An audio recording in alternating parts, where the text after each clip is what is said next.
Let me get this in there. Wait a minute. Wait a minute. Wait a minute. All right, all right, all right. Okay, so I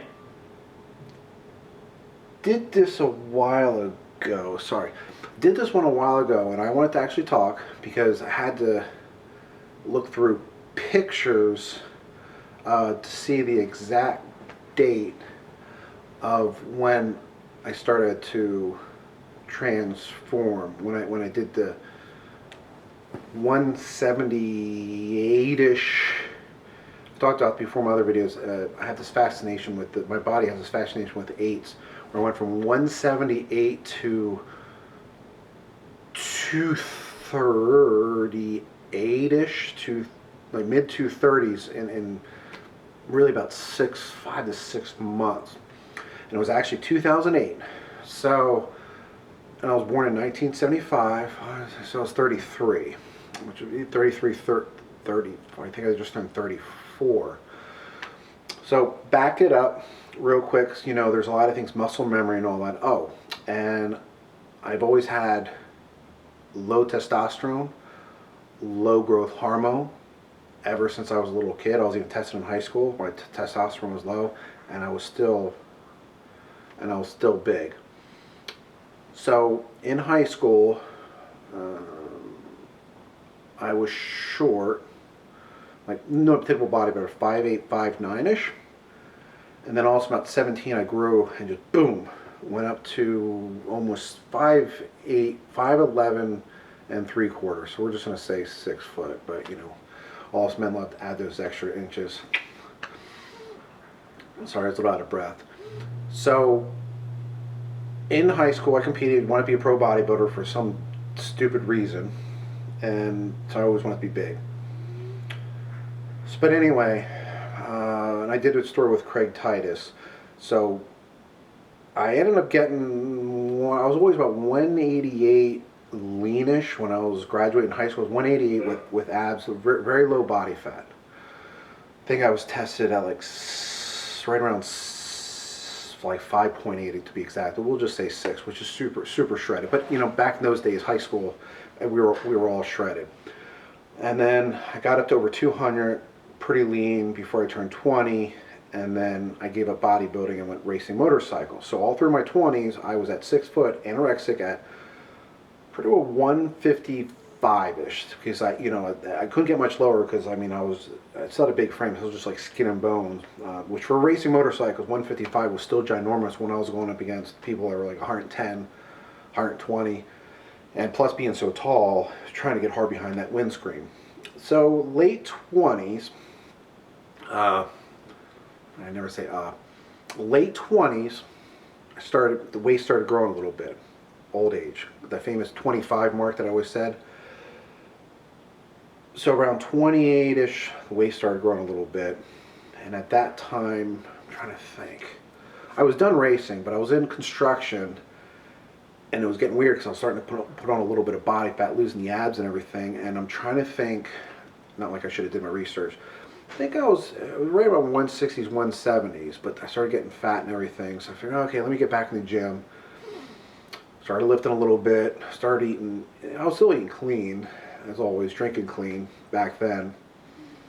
Started getting in the gym a little bit, and it wasn't really helping to lose the body fat that it did. It was doing tons of cardio, which I never did as younger. You know, sprinting, jogging, elliptical, all the normal stuff, and it wasn't helping. So anyway, fast forward, my 30s, started getting chunkier and chunkier, a little bit, and I was hovering right around 178-ish, and I'll never forget, I'm like, you know what, I'm just going to go back, get in the gym full time, make sure to get the diet spot on, you know, kind of count my calories, and make sure to drink everything.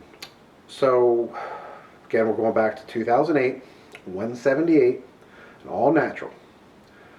Even though I had low testosterone, I think it was monitored. I think I was right around 100, which is what basically a 100-year-old man has. My thing is only lifting 1 or 2 days a week, but my line just go old school, balls to the wall. I was watching actually the thing with Gaspari when he was saying that's the difference when with us old timers, because I am 40, almost 45 in a few weeks. It was just an old school mentality of the, well, you know, lived in the 80s and 90s. Just get in and just sweat to death and just go all out. So, that being said, half an hour workouts, it was usually just like my famous chest and buys. Take a day or two off, just do shoulders. And then sometimes even do back in that day, and that was usually it. And then while I was doing this, I was still doing cardio almost every day, and it was usually jogging, some sprinting, because I just can't jog, and that's another video, but I was a sprinter in high school, and that's just my genetic gift is just sprinting, so I would sprint a lot, plus it was just quick, you know, get the metabolism up real quick, sweat to death, get the heartbeat, just boom, boom, you know, high level. So again, only lifting 2, maybe 3 times a week.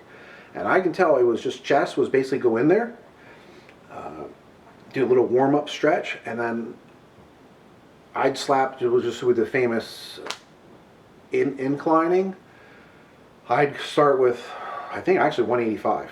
Warm up with that for 10 slow, strict reps. Now I have real long arms, I'm 6 foot, so I'd go all the way down and just come up partials. That was my thing. I don't come all the way up because when I do it, chest loses it, and just it's all arms. So just partials. Just give me an example. I do warm up 185, then I go right up to 235, 255. Again, slow, strict, all by myself, no spotter. And I eventually worked up over the few months up to, God, I think I was up to over 300 strict. Okay, well, here's my record. My record as far as for everything was 285-ish, 295 for like 17, 18 reps strict.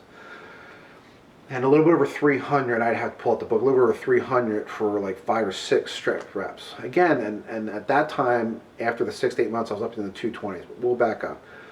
So I just do one exercise 5, 6, 7 times. And short rest periods in between. One, I think that was actually from dog crap training, just to breathe and just 10 seconds, but it was long breaths, so it was probably about 20, 30 seconds, grab it and go. After that, I'd rest and just do biceps.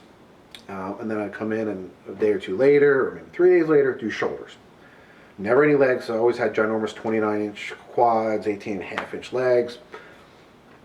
So this was about 6 to 7 months. I started at 178 and ended up at 238, but we'll get to that in a minute.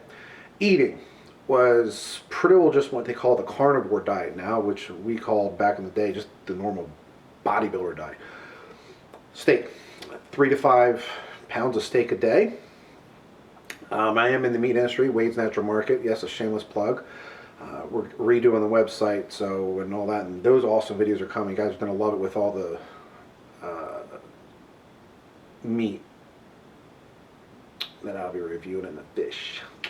So, 3 to 5 pounds of steak a day. Some pork, Kiributa,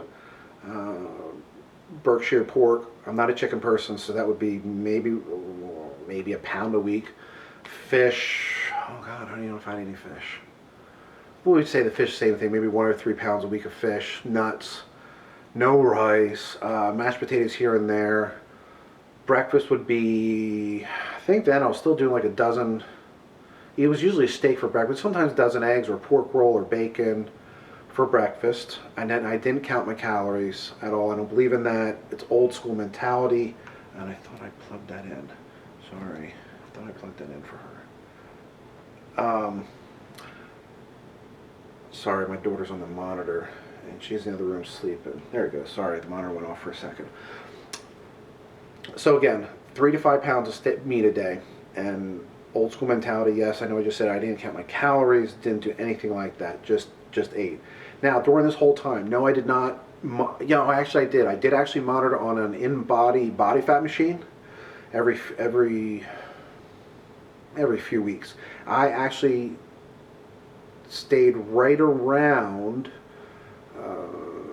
10% body fat. which was actually really, really good for someone in their 30s that just got back in lifting. And then that whole time, I really didn't put on any body fat until the last 10 pounds. So let me explain that. So it was about 5-6 months, I went from 178 to 223, 225, and then all of a sudden, for some odd reason, the gut just got fat. So I trained for another few weeks, and I went up to like 238. Like I said, my famous 8, so it was about 238, and all I was doing was getting fatter and fatter. It was just the gut, and I started getting smooth and everything, so I said, you know what, and I just went cold turkey. I just stopped lifting, even though I was only lifting 2 days a week, went cold turkey, and then got back down in the 220s and looked freaking phenomenal. Absolutely phenomenal, because at that time I still had a small frame, unlike I do now. So, sorry, let me plug this in. I don't know why it's not working. For some reason, the monitor's not working. Sorry. So I had a real small frame, and I'd show the pictures when I was actually in my underwear when I took it. So yeah, I ain't going on. Even though I used to compete, same thing. Posing trunks are still underwear when you're going yeah on stage like a goofball. But I absolutely looked phenomenal. I looked what today would be contest ready. I was, when I got back down, I was like I said, the low 220s. I didn't get tested. Probably again 6-7% body fat. I looked freaking awesome. And this is all natural. Seriously, all natural. No hormone replacement. Oh, and I forgot to tell you, I actually sold supplements. I still kind of do. I sold supplements. So I had my own pre-workout out, my own protein, everything. I took nothing. No supplements whatsoever. I guess I shouldn't say. I mean, every once in a while I take probably a multivitamin or maybe some vitamin C, but I mean, no creatine, no BCAAs, no protein powder, which I don't believe in, no pre-workout, no nothing. So again, no supplements, just pure food. Yes, it was clean from the farm. That's another huge difference. Training was, like I said, 2-3 days a week, and I actually could do it. And then I plateaued out. Now that's where I'll probably end this video on this note. Back in the 80s when I was growing up, and I really should have started the video with this one, there was a famous thing that 220, 235 would be your genetic potential. And it comes out, it's for about a guy 6 foot, 6'2". And it was weird. You heard that all the time. And they really are right. Because in high school, well, I'm sorry, when I was right before 20 or a little bit after 20, I got up to well over 200. I was in the 200s, not shredded, but I mean 10-12% body fat. And I could have gotten bigger and bigger and bigger, but like I said, I didn't want to. I was just over it, wanted to start racing motorcycles and just enjoy life, because it just wasn't really fun being, even though it wasn't that big, it wasn't really fun being big. So there's always that thing, and that's this fascination now with all you kids out there that you got to do drugs, which are fake for the most part. But if you're only 130, 150 pounds, it's just so stupid to be doing drugs. Unless you're going to be a pro bodybuilder or an athlete or anything like that. But then again, that's a whole other topic for another video. But you can do it naturally. Again, it all comes down to genetics. So that being said, I did hit my genetic potential, which was that famous rumor of 220, 235, which I was right in that range. And I did it all with actually low testosterone. But training was super intense. I never say and there I go. Probably because my wife is downstairs listening. I'm getting nervous now. I think that's it for this video. So I hope over this one I get some good comments, and I'm sure there'll be bad saying, "Oh, you're lying, bro." But I really did do it honestly natural. And then afterwards, I went to the legal doctor, and and HRT and TRT, but my levels now are still only like 300, 400, because legally I can only do so much for insurance reasons. So, but that I did all natural, not even any supplements. Like I said, I know I keep harping on it, but it was all food, super hard training, and obviously I'm still a big boy as an old man, so obviously genetics play everything, which see a lot of my other videos, it's all about genetics. So now I'm starting to rant, and we will end this video.